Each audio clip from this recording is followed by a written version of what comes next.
a Sydney dealership forecourt, hot already, and sitting there in the sun, gathering dust, is a brand new Australian car, because word's already gotten around. That car is our number one today, and when we get there, you might not believe it ever left the factory. The 1970s gave Australian families real choices on the forecourt. Holden, Ford, Chrysler, big engines, long wheelbases, proper cars for a big country. But not everything that rolled out of those showrooms deserved its driveway. Today, 10 of the worst family cars sold in Australia that decade, counting from number 10 to number 1. And number 1? That story is something else entirely. Let's go. Number 10. The Ford Cortina Mark III. Ford sold the Cortina across Australia through most of the decade. European styling, a sensible price, a badge people trusted. On British roads, it was perfectly reasonable. On Australian roads, the climate had other ideas. The Cortina had a rust problem that coastal salt air and relentless UV turned into an embarrassment. Bubbles around the wheel arches within a couple of years, on a car that should have had plenty of life left. The 2.0-litre engine felt thin on long country runs. Drivers who bought it for a bit of European flair found themselves learning that lesson the expensive way. A car that looked better in the brochure than it did in the driveway. What's next was an even more fundamental kind of failure. Number 9. The Hillman Avenger, later the Chrysler Avenger. Chrysler brought it here in the early 1970s, hoping to crack the small family car segment. 4 seats, reasonable boot, functional engine. Nothing actually wrong with any of it, and that was precisely the problem. The Avenger had absolutely no character, no presence, no reason to walk into a dealership and choose it over anything else sitting on the same lot. Most people don't realize it was even sold in Australia. It left almost no mark on the national automotive memory. Forgettable is its own category of failure. Some cars ruin your life with their faults. The Avenger just quietly failed to matter. The next car made a very different kind of impression. Number 8.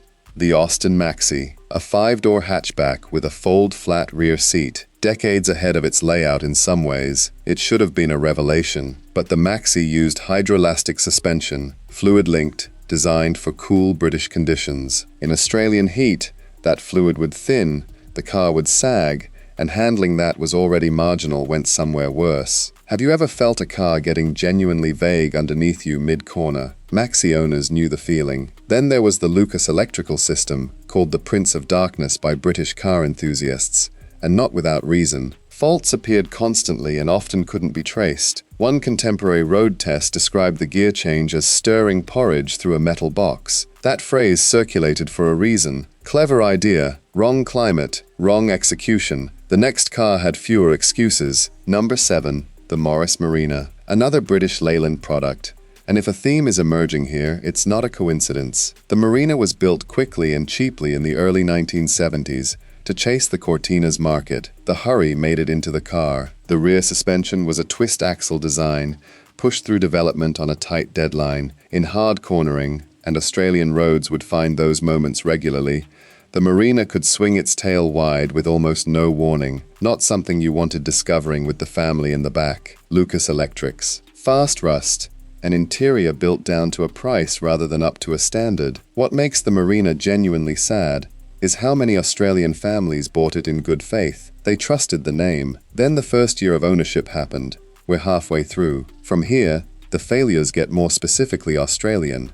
Number 6. The Leyland Tasman. British Leyland Australia launched it in 1970, aimed squarely at the mid-sized family market Holden and Ford had owned for a generation. Pitched as a sophisticated alternative, confident advertising. But it carried the same quality control problems as every other Leyland product of the era. Electrics that played up, finish that disappointed at the price, and no real reason to walk past a Holden Kingswood or a Ford Falcon on the neighboring lot when those cars had proven track records and nothing to prove. British Leyland discontinued the Tasman in 1973 to concentrate resources on the P76. That decision tells you a lot about how well Leyland understood its own problems. Our number 1 is exactly where that thinking led, and we're getting close to it. Number 5. The Holden Gemini. I'll be precise here. The Gemini wasn't a badly built car. It was a rebadged Isuzu, mechanically competent, and Holden sold plenty from 1975. Underneath, it was fine. But it was a small Japanese car being asked to do an Australian family car's job. Australian families drove long distances. 4 people, a week of camping gear, the dog, 5 hours on the highway. The Gemini's 1.6-litre engine worked hard on those runs. The interior was tight for a family with real luggage. And for buyers trading out of a Holden Kingswood, proper space, proper engine, that easy big 6, the Gemini felt like being asked to call a step backward progress. Few remember how vocal Australians were about that at the time. Next on the list, failed in an entirely different direction. Number 4. The Austin 1800, the Land Crab. The nickname alone tells you where Australian affection stopped. Front-wheel drive, hydroelastic suspension, genuinely impressive interior space. British Leyland called it ahead of its time, and technically they weren't entirely wrong. But the styling had no clear direction. The hydroelastic system sagged in Australian heat, same as the Maxi, and the front-wheel drive handling genuinely confused a country where rear-wheel drive was simply how cars worked, every time, everywhere. The resale value collapsed at a speed that was almost impressive. People bought it out of curiosity or British loyalty and found they couldn't get back out of it. The Land Crab punished generosity. I'll plant this one more time. Number 1 is a car with documentaries made about it. A car that encapsulates an entire industry's collapse in a single model. We're almost there. Number 3, the Chrysler Centura. Out of the Tonsley Park plant in South Australia in 1975, Chrysler's foothold in the small car market, built on a French Simca platform, adapted for Australian conditions. Except the adaptation wasn't sufficient. A 4-cylinder engine that suited Parisian commuting was overworked at 100 kilometers an hour across 2 hours of open Australian highway, and it sat in showrooms directly alongside the Chrysler Valiant, a proven, trusted, properly Australian car. Buyers would walk in, glance at both, and drift toward the Valiant without a second glance. The Centura didn't just fail to sell, it failed to sell standing next to its own superior sibling. Gone by 1978. Chrysler Australia was gone by 1981. 2 left. Number 2. The Chrysler Valiant, the CL and CM series, late 1970s. And I need to be careful here. The Valiant's full story isn't a failure story. The early and mid-Valiants were genuinely solid cars that Australian families trusted and came back to for years. But by the CL in 1976 and the CM in 1978, Chrysler Australia was in serious financial trouble, and it showed. Rust appeared in places and at speeds earlier Valiants hadn't suffered. Quality control at Tonsley Park slipped visibly. Features disappeared. Materials were downgraded. The badge still said Valiant.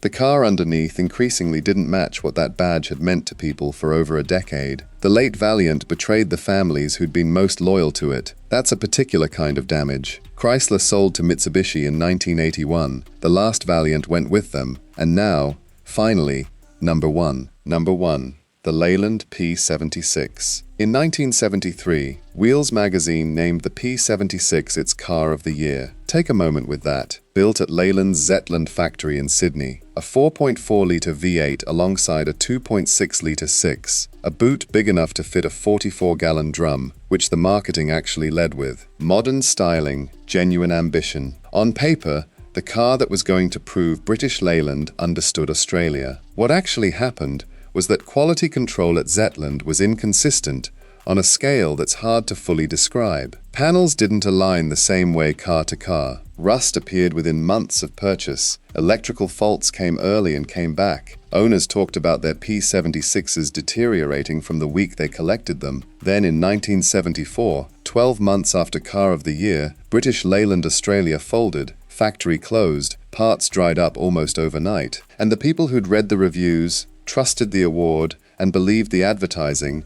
were left holding keys to a car they couldn't easily fix and couldn't reasonably sell. Around 18,000 P76s were built. Survivors today are rare and fiercely sought after, not despite the story, because of it. Car of the Year in 1973, factory closed the following year. That's the Leyland P76. None of these cars went wrong because nobody cared. Most of them failed because someone cared very much, and it still wasn't enough. Wrong climate, Wrong timing, wrong company at the wrong moment. If your family owned any of these, I'd love to hear what it was actually like. Drop it in the comments. I read every one. And if you enjoyed this video, please like it and subscribe to Sunburnt Chrome. Plenty more Australian automotive history coming.